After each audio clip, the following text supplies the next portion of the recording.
This is the Lone Crater YouTube. We hope this video helps. You start by verifying prerequisites quickly. Make sure cellular data is enabled and you have signal. Once done, confirm your plan permits tethering and that you haven't hit a data cap, carriers throttle or block hotspots. Next, reboot both the phone and the device trying to connect. After restarting, toggle the hotspot off and on to force a fresh negotiation between devices, which often fixes transient IP or DHCP failures, before we move into deeper diagnostics. You now dig into network details and IP handling. First, verify the hotspot SSID and password on the phone, change them or limit max connections to eliminate conflicts.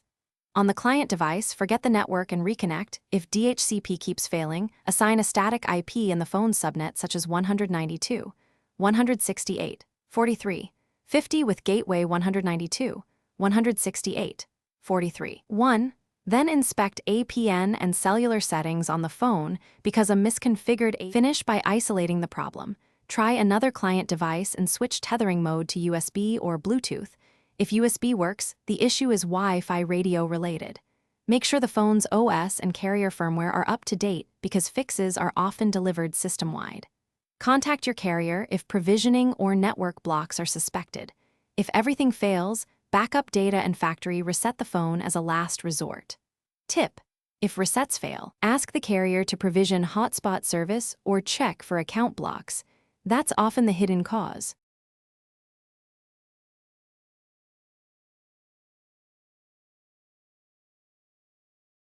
Thanks for watching. Consider subscribing if we helped you.